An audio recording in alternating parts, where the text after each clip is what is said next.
anni e quindi la mia domanda è cosa l'ha spinta a proseguire in questa battaglia per così tanto tempo?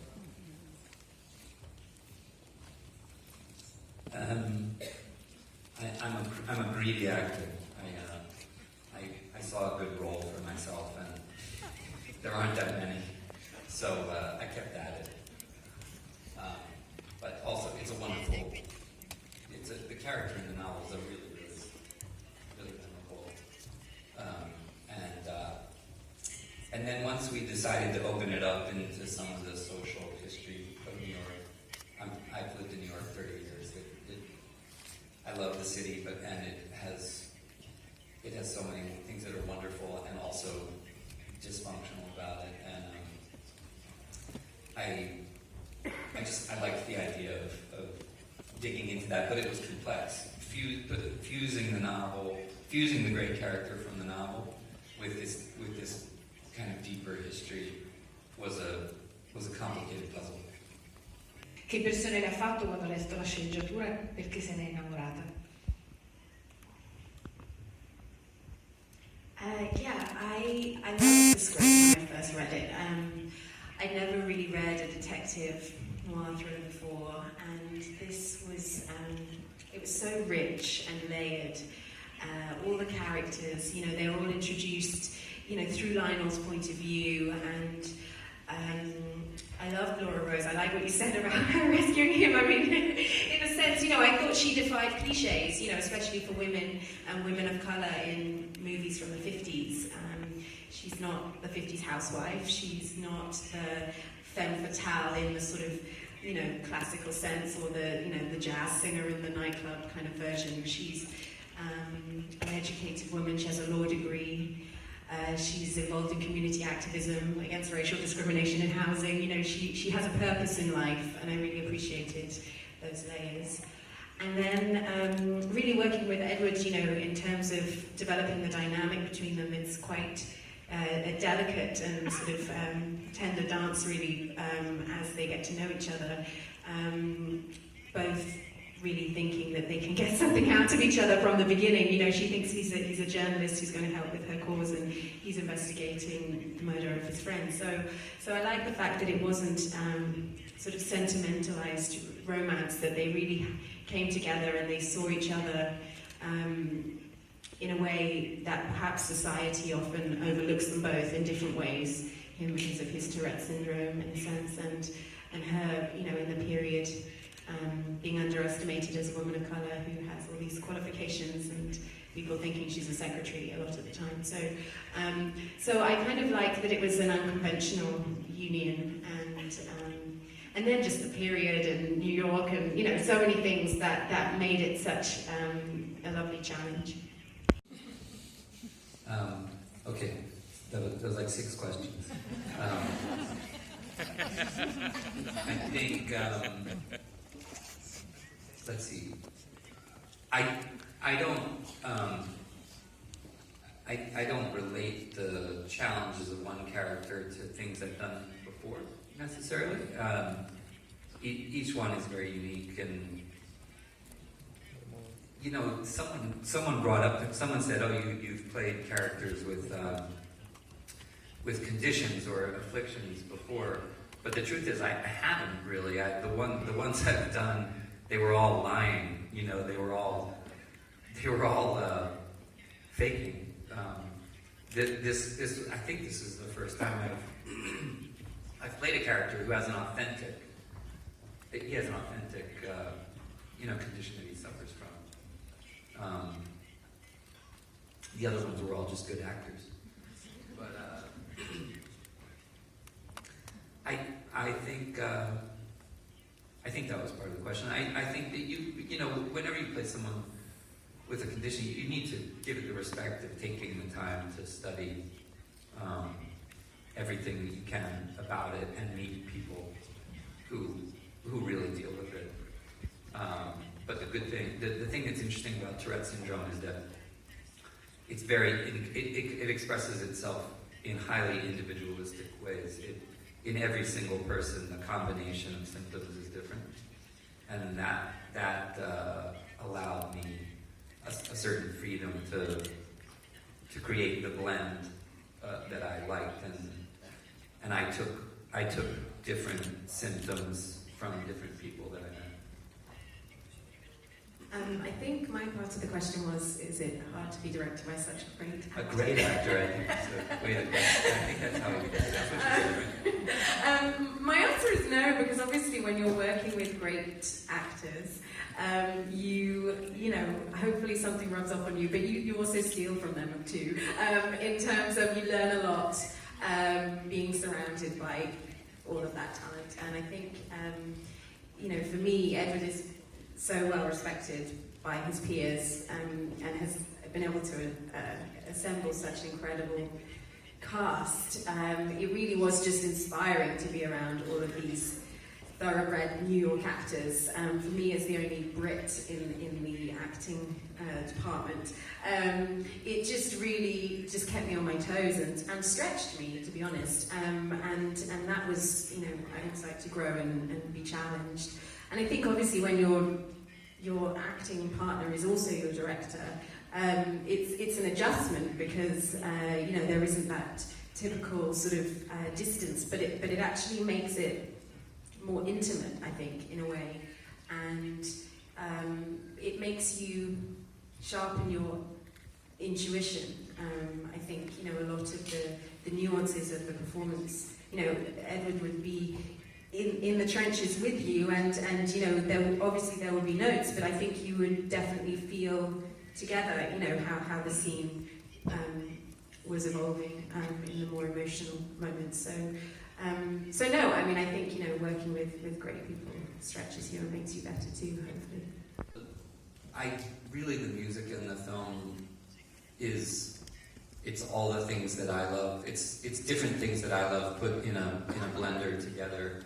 It was a little bit risky, kind of pulling on my love of Tom York and his kind of unique sense as a songwriter and a modern composer of dissonant music and classical kind of jazz from that era.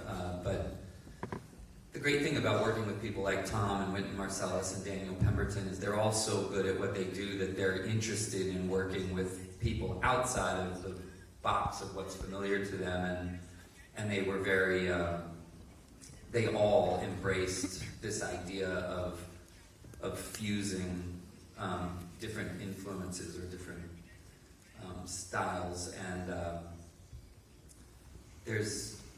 there's a cue in there's a moment after Lionel discovers where the final clue is. You all just saw it, so it's not ruining it. When he heads into Penn Station, it's a piece of music from earlier in the film. It's one of the themes of the film, but it's played backward through a compressor, and then Wynton's horn comes in over it, and it's Daniel Pemberton, in a way, taking his own score, doing what Tom York is so good at doing, which is you know, reversing and compressing and altering in a very modernist way the film, and then when he plays this trumpet over it, and every time it gets there, for me, that moment is kind of, it's kind of everything that I wanted to achieve in one little moment. I feel like all three of them are working together in a beautiful way.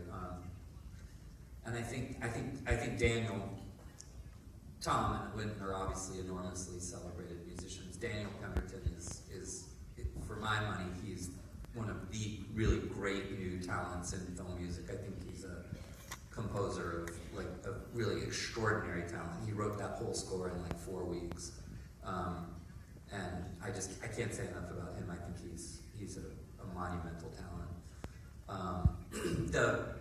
The other thing you brought up, actually, honestly, was a little bit irritating because I was having a private conversation with someone that was much more joking than they made it come off in the thing. And this whole notion that some argument with Steven Spielberg is like one of my mentors and idols and friends, and I've never even spoken to him about this.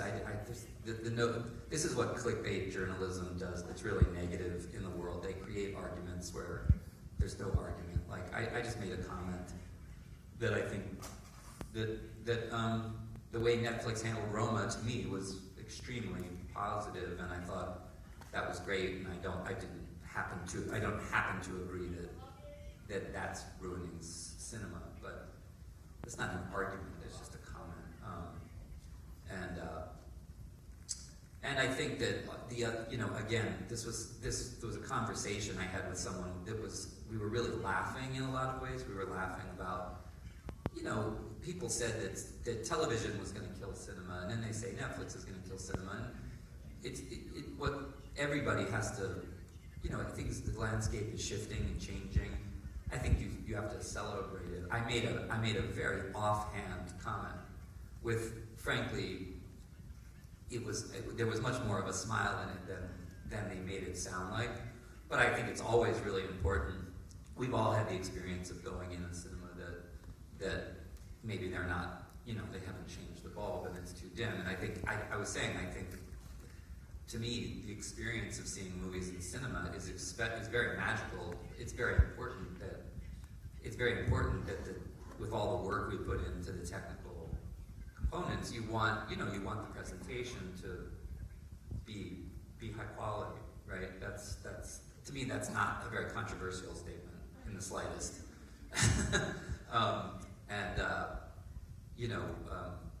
I think I would caution people about reading things that online journalism just turns into arguments where there really was no such thing.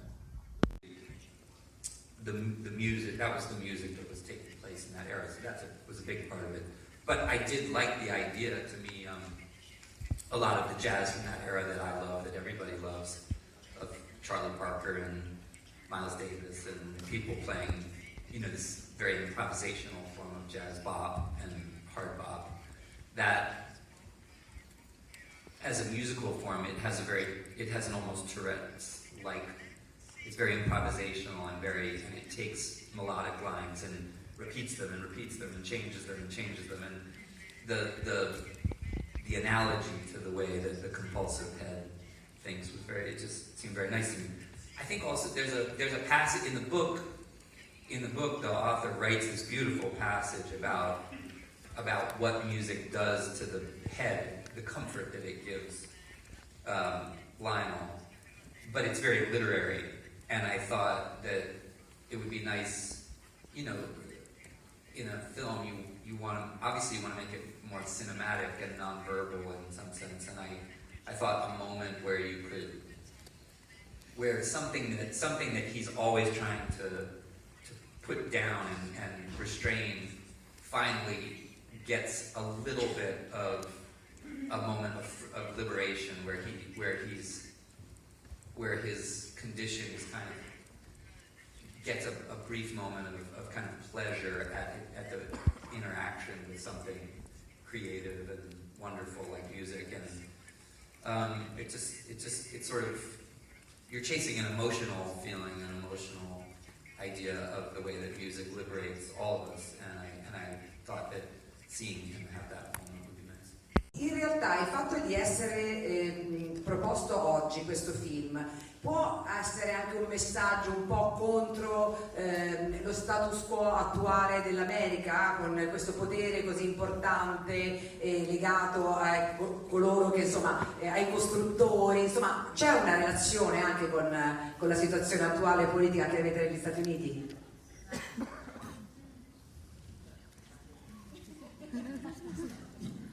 I think you answered your own question.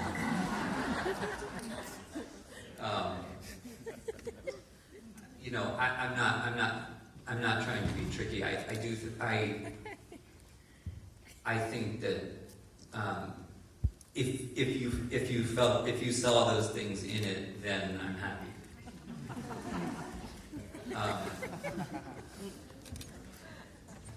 But I don't think it's whatever we're going through and whatever these things are. Number one, I think they're timeless. I think they're a timeless part of the conversation between, certainly in the modern era of, let's call it like liberal democracy, where we've all, not in the United States, in Europe, we've all invested in the idea that the people have the power, right?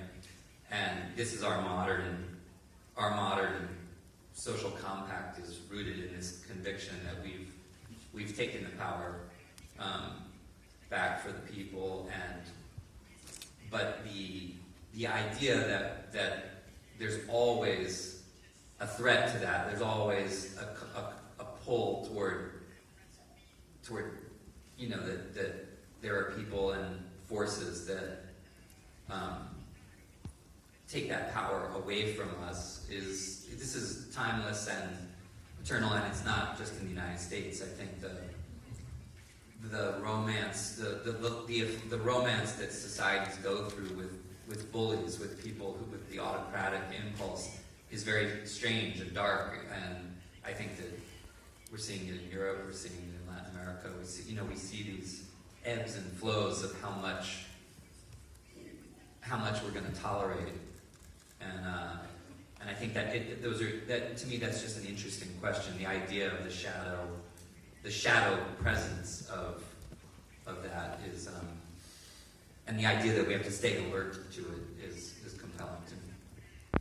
Abbiamo visto vari personaggi, soprattutto detective, sia al cinema che in televisione, affetti da varie sindromi, tipo l'Asperger soprattutto. Io personalmente non avevo mai visto appunto un personaggio affetto da sindrome di Tourette, e siccome in questi casi alcune caratteristiche, diciamo, della sindrome aiutano e danno dei vantaggi, no? Al personaggio, all'investigatore in particolare, che possa essere un'ossessione per la verità, una meticolosità, volevo sapere se questa sindrome dà dei vantaggi al suo personaggio nella ricerca appunto di ciò che sta cercando, e che cosa ha dato a lei come attore interpretare appunto un personaggio affetto da questa sindrome.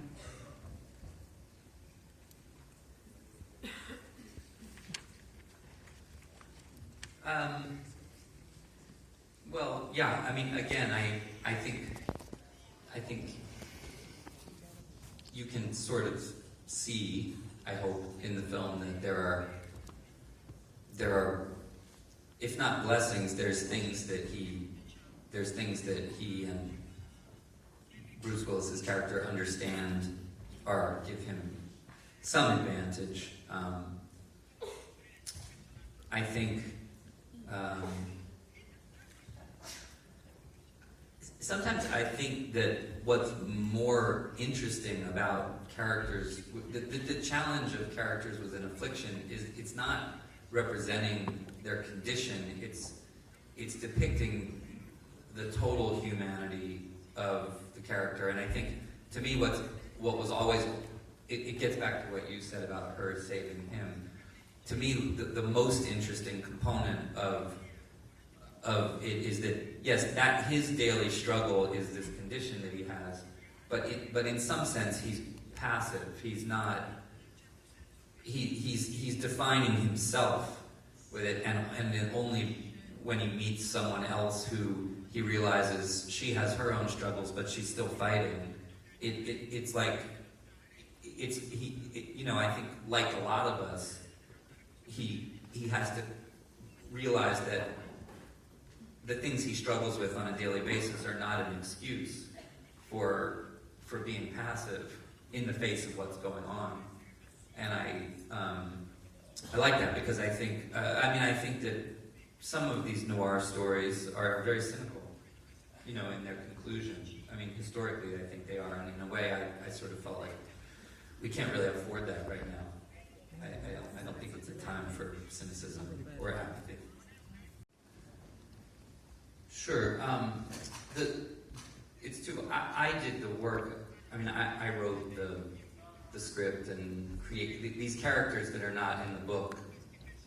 Gugu and Alec. Basically, the characters who are in the book are Lionel and Minna, Bruce Willis's character, and the guys who work at the agency. That's the core of the novel, and their history I sustained. What happens after the murder, what is all different. All that's different. But and that was my invention. But I had close conversations with Jonathan from the very beginning. I wasn't gonna do this without his participation. Because he's a great writer, and we kind of came up in New York together at the same time. We had mutual friends, but he's a deep student of cinema. He really, really knows not just noir, but cinema.